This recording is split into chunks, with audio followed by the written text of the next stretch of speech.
Hey guys, how's it going? So today I have a crazy book for you, Amygdalatropolis by B.R. Yeager.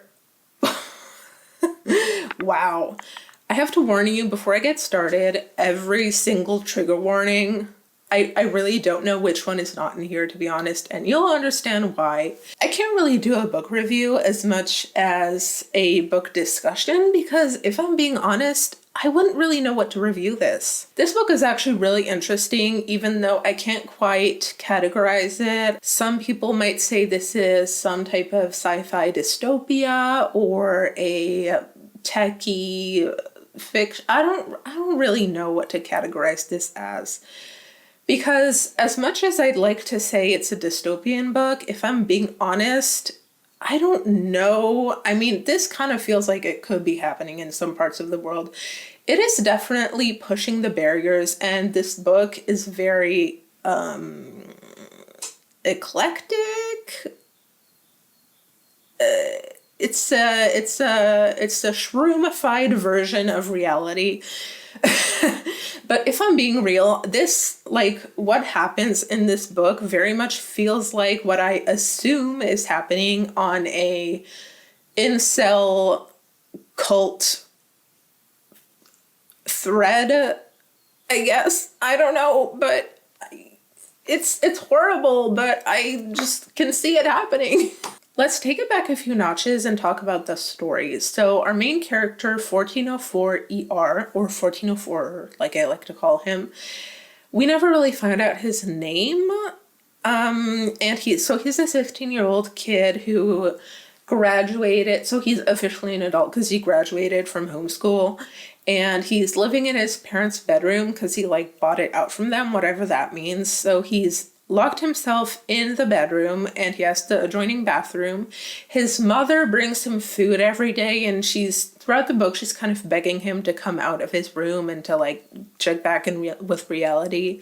The dad doesn't really partake that much, if I'm being honest. He's kind of like, you should spend more time with us, come with us, blah, blah, blah. But he doesn't really interact with 1404 that much. 1404 lives online, and he's in these threads or on these forums. The one specifically that we're on is fully anonymous, and no one even has a username, and so literally everyone is 1404 ER, right? So on this internet, in this dystopian future or dystopian universe, there's no internet and deep web. The two are kind of mushed together, and so it feels very much like a 4chan situation, or even 8chan. I didn't even know 8chan existed until I read this book, and I looked up a few things about it, if I'm being honest. And the conversations that take place on this forum are extremely dark. There is talk of the racism, there is sharing videos of torture, sexual assault, just everything. There's the most racist people on there, people doxing others, people being like, oh, such and such blinked at me wrong at the grocery store, so I tracked them down and killed their family or whatever, and then tortured them or whatever. Stuff like that. It's ridiculous. To be honest, it feels, actually it's fairly obvious that's on the threads. There are kids, probably, I would assume 10 plus, maybe 8 plus even, that are kind of being pulled into this world and are kind of faking their way into being I'm a badass, I do bad things, but are really kind of like our main character, actually, who have nothing to show for it. I said that like it's something to be proud of, but you know what I mean. And then there's a few people on there who you can tell are actually crazy, psycho, evil people. But what's interesting is that, hold on, stop. Let me get back to the story. So we do get pulled into 1404's world. He's locked in the bedroom. It's very musty in there. It feels very dingy. He spends his time either eating on the computer or fantasizing about having sex with his mother. Ew. Freud would love this one. Freud probably wrote this one in another life. He also talks about how his pants are crusty with dried up sperm. Oh, he also jacks off. He does a lot of that. And his sheets are probably crusty with his cum. He even talks about how he's like, he doesn't even get hard anymore. Like, he just masturbates and like ejaculates or something, but it's not hard, and he doesn't even take any pleasure from it anymore. It's very disheveled, to say the least. So later in the story, the father gets colon cancer, or some type of cancer. I want to say colon cancer. So he has to go to the hospital. Around this time, our main character, 1404, decides, I'm going to roofie my mother. And so he does that, and he gropes her and doesn't go any further because he decides that he is completely, he is completely repulsed by the texture of human flesh. And so he doesn't go any further. The mother, she doesn't have any proof, but she knows something happened. So she stops bringing him food at this point, and she's like just kind of cuts him off. The only thing she really does is still kind of pleads with him to be with the dad, who at this point is at the hospital, and her, and to just like get out of this world. He, of course, does not. He completely despises women because, as you can imagine, every single man hates every single woman, and every single thing in this world that happens is a woman's fault, and blah, blah, blah. At this point, the mother just decides, okay, she's gonna spend her time at the hospital. And then I forget exactly how, but both parents die. And so the 1404 is left alone. He inherits the house, and obviously he is completely lost. I mean, at this point, he's useless, right? Because he doesn't know how to do anything. He's even like, oh, like his first reaction, I'm not joking, is like, oh my God, how am I gonna eat now? And just ordering things online and having it delivered to his house to him is a hassle, simply for the fact that he has to interact with the delivery person or something like that. It's ridiculous. And so eventually he wanders around, and the more time goes, the more he is lost and like very confused about how the house has his parents' scent in it. And so finally he decides, I'm going to order a sex doll online. Again, he complains about the human interaction with the delivery person. He tries to have sex with the doll, but before he can even get to it, he's fully repulsed by the doll and the texture, the everything. He cannot do it, so he dismembers the doll, throws it in the bathtub, pisses all over it, and then in some weird turn of events, there's a bunch of caterpillars and bugs in the bedroom that just come out of nowhere. And he is completely repulsed by this. He decides to barricade the bathroom. He kind of shoves towels and stuff to block it, which is like the first time in the whole story that he shows a glimpse of smart decision. Then he has a failed suicide attempt, and so he goes up to his bedroom, goes onto this website where he has access to like 1 million security webcams, cameras around the world, and he just looks at the world from his computer. Okay, that's the story. So there's a lot that could be said about this. The first thing that comes to your attention as a reader is the fact that so there are different types of narrative structures, and those are, if you can see here, so there's this kind of regular text where it's the main character's narration, right? That's kind of what's happening to him in the physical world, what's actually happening.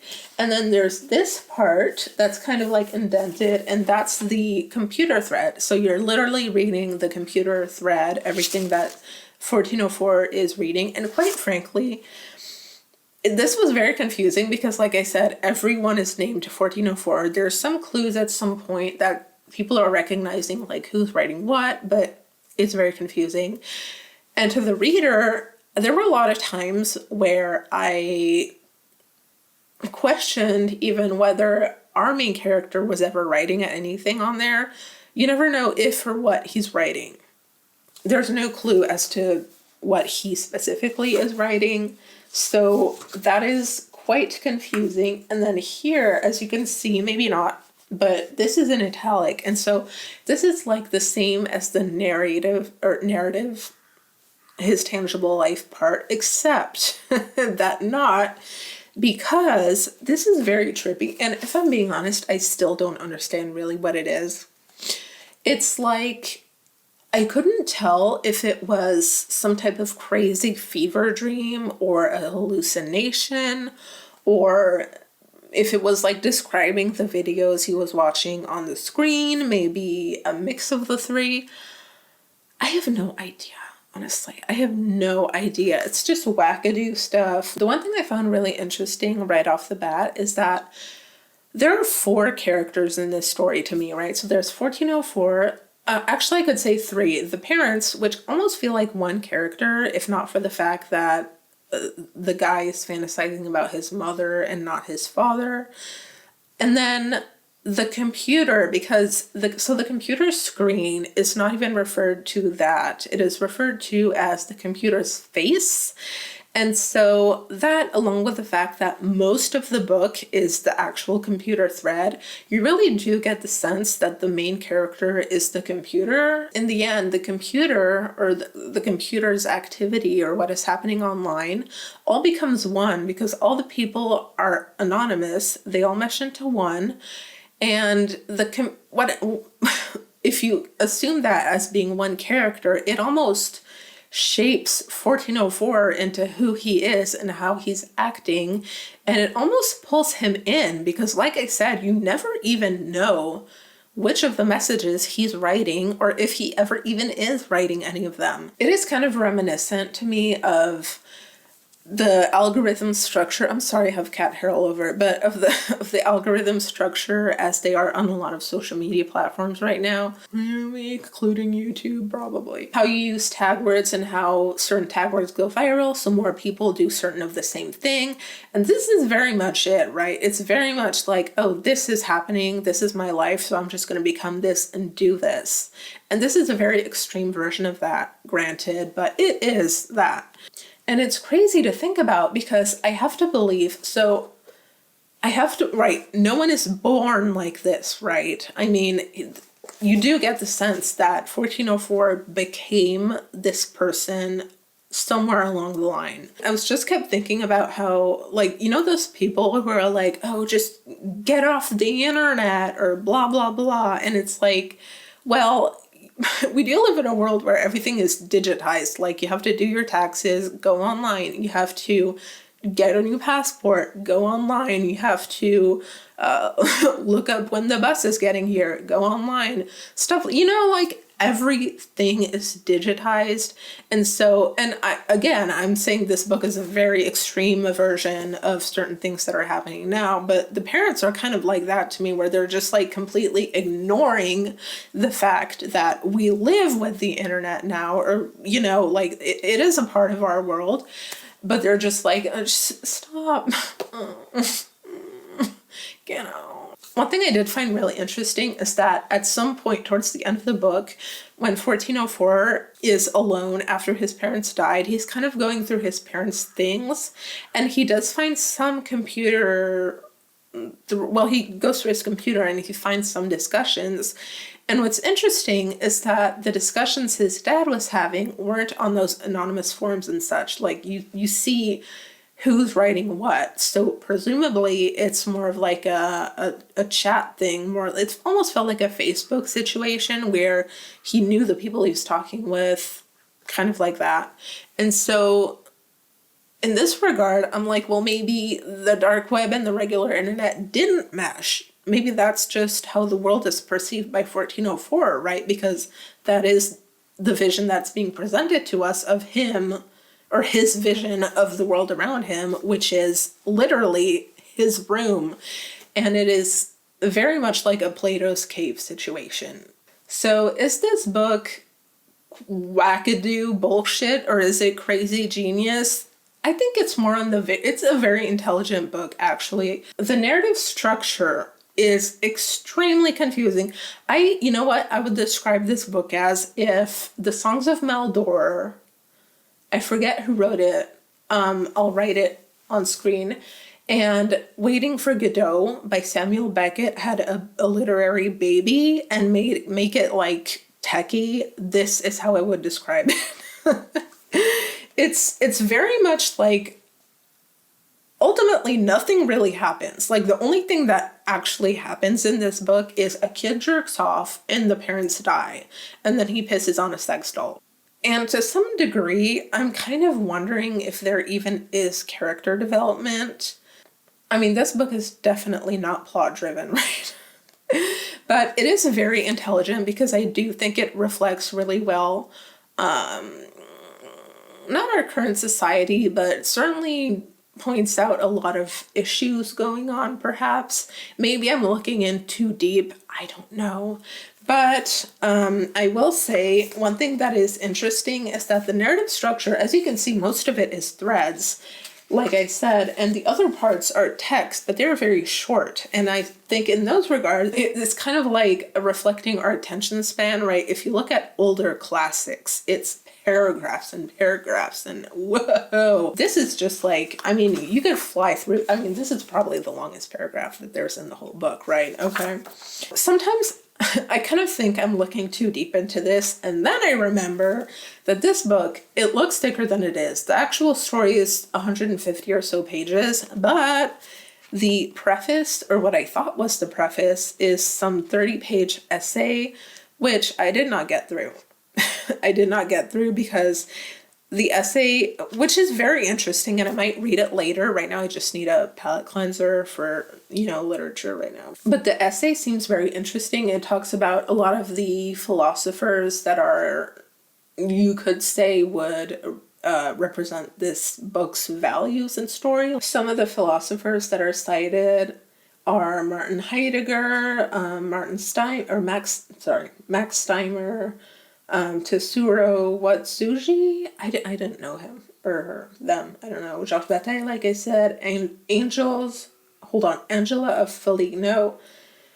Two of them I don't know. I don't know. What do you think of this book? I'm honestly lost for words, and I finished this 2 days ago, and I'm still finding out new things about it, when it kind of matures in your head like a ratatouille. What did you think of this book? Did you have anything else you'd like to add to what I said? I would love to hear it.